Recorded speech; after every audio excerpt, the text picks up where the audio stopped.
Bom dia, mulheres curadas. Aqui quem fala com vocês é Daniele Moser. Venho trazer um devocional para vocês nesse dia. Nós estamos na semana 3 de setembro. A oração e intercessão pela igreja, levar a igreja ao arrependimento e oração pelos missionários.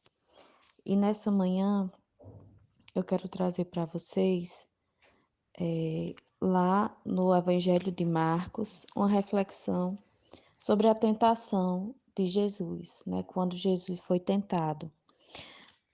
Marcos 1, 12, versículo 12 e 13.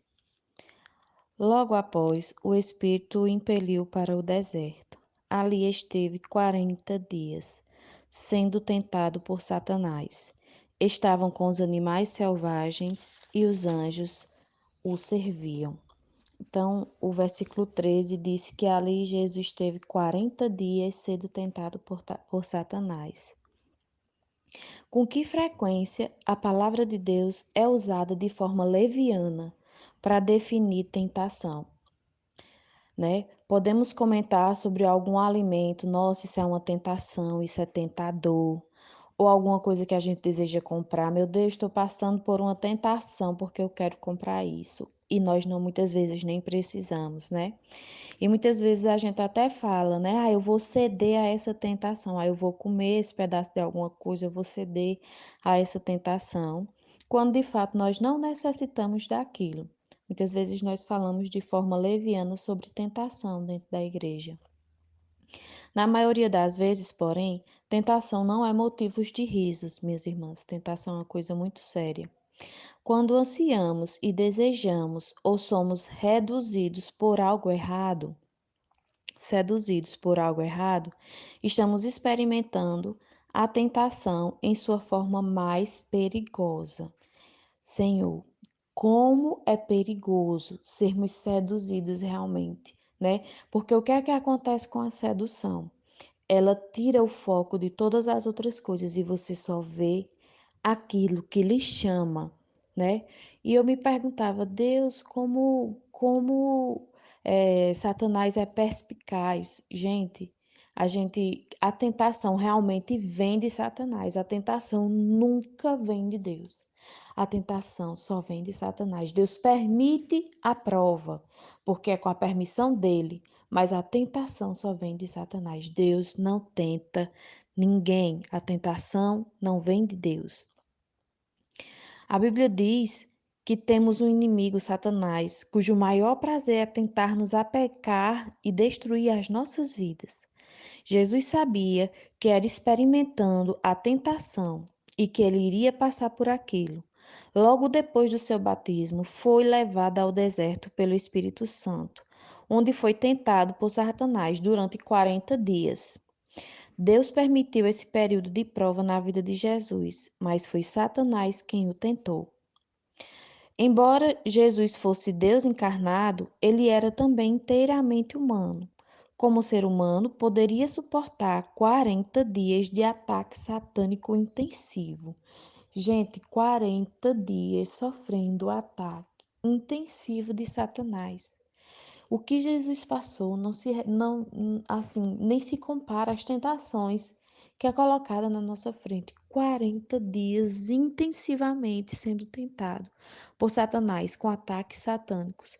Muitas vezes na nossa casa, num dia, Satanás tenta tirar a nossa paz, né? Lança dardos inflamados e a gente corre para os braços de Deus e pede socorro, pede auxílio, pede que aquilo passe rapidamente, né? Porque é ruim, é terrível viver embaixo da tentação. E Jesus passou 40 dias por nós. Ele nos via, ele via o ato que o Senhor faria na cruz da redenção e passou por esses 40 dias de tentação, né? Satanás, ele tende a nos tentar naquilo que nós temos fraqueza.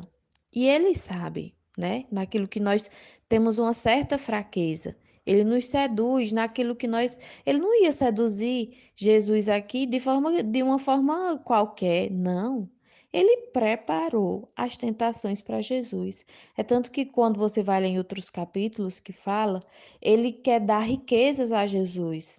né? Ele quer dar os reinos a Jesus, que os reinos se prostrassem diante dele, porque Deus havia prometido isso a Jesus, que toda língua confessaria que ele é o Cristo, que todo joelho se dobraria diante dele. Então Satanás queria dar de forma mais rápida, sem Jesus passar pelo sofrimento, aquilo que Deus tinha prometido. Então muitas vezes Satanás nos tenta dessa forma, tenta a igreja dessa forma, dando de forma rápida aquilo que Deus prometeu para que a pessoa caia naquela tentação, porque é o que ela deseja.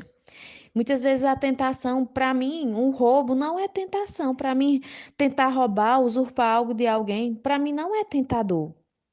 Mas para uma pessoa que muitas vezes tem fraqueza naquilo, né, já passou por um problema, já teve problema e deseja aqueles objetos ou aquela coisa, né, para ele aquilo é uma tentação.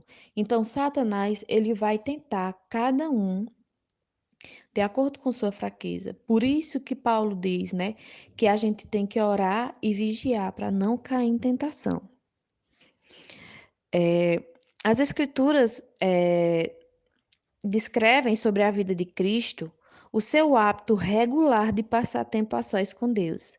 Sabemos que ele não entrou despreparado, gente. Isso é maravilhoso. Jesus, ele foi tentado 40 dias, mas ele não estava despreparado. Jesus, se tinha um homem que não precisaria se acordar de madrugada para orar, esse homem era Jesus. Mas Jesus se acordava antes de todos os discípulos de madrugada, se retirava para ter seu a sós com Deus. Ele foi batizado antes para poder ser tentado. Ele se preparou. Ele estava pronto. E nós temos nos preparado, nós temos ficado prontos, a igreja tem ficado pronta para não cair em tentação. Devemos nos preparar, orando, jejuando. Sabemos que ele não entrou despreparado nesse período de tentação, irmãs. A oração e seu conhecimento das Escrituras o cingiram para a batalha. Devemos esforçar-nos para que, como ele, nós estejamos preparados para qualquer ataque do inimigo. O melhor momento para orar sobre a tentação é antes de cair nela. Depois que a isca se apresenta, resistir à tentação se torna de forma mais difícil. Jesus fez uma oração, a oração modelo, a oração do Pai Nosso. E o que é que ele falou nessa oração? E não nos deixeis cair em tentação, mas livrar-nos do mal. Amém. Está lá em Mateus 6:36. Podemos também nos preparar, como Jesus fez, e repreender o inimigo com a palavra de Deus. Para tanto, devemos lê-la e conhecê-la bem, estarmos preparados, porque Jesus repeliu os ataques de Satanás com a palavra de Deus. Satanás fez: você quer pão? Eu tenho pão. Preparou uma mesa, um banquete. Jesus há 40 dias jejuando. Foi que Jesus respondeu: está escrito, nem só de pão viverá o homem, mas de toda palavra que procede da boca de Deus. Jesus repeliu o inimigo com a palavra de Deus. Por isso que nós precisamos conhecer, meus irmãos. Né? Nós precisamos conhecer a palavra de Deus, porque é com ela que nós vamos repelir os ataques do inimigo. Então, para tanto, nós devemos conhecê-la muito bem. Além disso, nós podemos invocar o nome do Senhor, porque tendo em vista que ele mesmo sofreu quando foi tentado, ele é capaz de socorrer aquele que também está sendo tentado. Lá em Hebreus 2:18. Então, quando a tentação vier, clame pelo nome de Jesus. Clame pelo nome de Jesus, que ele virá ao seu socorro. Davi pecou, Davi errou, Davi caiu em tentação. Mas porque quando ele viu a tentação, quando a isca foi lançada, Davi não estava preparado.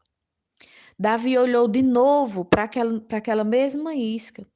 Ele poderia ter fechado os seus olhos quando viu Betseba tomando banho no rio, dado as costas e pedido socorro ao Senhor. Mas Davi não estava preparado e caiu em tentação. Ele caiu em tentação, meus irmãos, mas nem por isso Deus deixou de amá-lo. Deus o conduziu ao arrependimento. Esse Deus é maravilhoso, irmãos. Esse Deus é lindo. Porque quando Betseba e Davi caíram em tentação, aconteceu tudo aquilo depois, o filho deles morreu, e Deus conduziu Davi ao arrependimento e Betseba ao arrependimento. E Deus abençoou de forma tal que o filho dele, Salomão, foi quem reinou quando Davi partiu deste mundo. Então, meus irmãos, se houver a tentação, há também, Deus sempre nos conduz ao arrependimento. Nosso Deus nos ama tanto que Ele pode nos livrar da tentação se a gente pedir socorro a Ele. E mais, depois de termos caído, Deus nos conduz ao arrependimento. Só que as consequências do nosso pecado, irmão, as consequências de cair na tentação, elas não vão desaparecer, elas vão continuar. Davi carregou um homicídio nas costas do marido de Betseba. O primeiro filho deles, morreu. O seu filho Absalão se voltou contra ele e Davi teve que se esconder e fugir para não ser morto pelo seu próprio filho. Então, uma série de coisas aconteceram devido ao erro, ao pecado. São as consequências. Com essas nós temos que lidar. Deus não vai simplesmente fazer desaparecer. Então vamos resistir, minhas irmãs, à tentação. Nenhum de nós está imune à tentação. Poderíamos pensar que à medida que amadurecemos no Senhor, a tentação será menos intensiva. A verdade, entretanto, é que devemos continuar alerta às tentações sutis e a pedir a Deus que nos dê discernimento. No que hesite em chamar a Deus quando for tentado. A tentação não é pecado. Pecar ou pecar ou não tem a ver com acolher a tentação ou nos voltar imediatamente para Deus. Ele não só é capaz de mudar, como de ajudar-nos a ficar firmes contra a tentação, como também pode livrar-nos dela. Então, o Senhor pode fazer tudo isso, minhas irmãs. E nesse momento eu quero orar com vocês. Quero colocar a vida da igreja que seja levada ao arrependimento, a impelir as tentações, assim como Jesus fez, a dizer não ao inimigo. E quero orar pelos missionários que nesse momento, né, se encontram cada um em seu lugar, cada um onde Deus os colocou, né, ali para pastorear, para falar da palavra de Deus. Senhor Deus, no nome de Jesus eu quero te agradecer, Senhor, por esse grupo que se reúne, por esse grupo de mulheres curadas, que tem levado a tua palavra, tem sido com Jesus levada a palavra, né? Para todas as mulheres, todas as pessoas que necessitam ouvir. O Senhor tem sido o grande autor, né? O grande representante. O Senhor tem sido tudo nesse grupo. E a ti nós devemos toda honra, toda glória e toda adoração, Senhor. Coloco diante de ti, Pai, as mulheres que estão ouvindo esse áudio, para que o Senhor os dê força de clamar no momento da tentação, de clamar pelo nome de Jesus e o teu socorro vir do céu para a vida delas, Senhor, assim como vem para a minha vida. E no nome de Jesus, Pai, quero colocar diante de Ti a Tua igreja, que o Senhor conduza ao arrependimento, porque o Senhor é assim, o Senhor, além de nos livrar da tentação quando nós caímos, o Senhor ainda nos conduz ao arrependimento. E isso vem de Ti, Senhor. Todo mérito, toda honra, toda glória seja dada a Ti, porque vem de Ti, meu Pai. No nome de Jesus, coloco cada missionário, Senhor, que está no seu campo nesse momento, seja os que estejam em outros países, passando por perseguições, que o Senhor fortaleça, seja os que estão aqui no Brasil, Senhor, que o Senhor fortaleça, ó Deus. Fortaleça os seus joelhos, fortaleça os seus pés, para que anunciemos a tua palavra e que possamos fazer a tua vontade, Senhor. No nome de Jesus, eu quero te agradecer pela oportunidade que o Senhor me deu de estar aqui nesse momento, Senhor, sendo boca profética, Senhor, aqui para as mulheres curadas. No nome de Jesus, coloco diante de ti esse dia, sara nossas vidas, Senhor, perdoa os nossos pecados e nos livra das tentações. Em nome de Jesus, amém.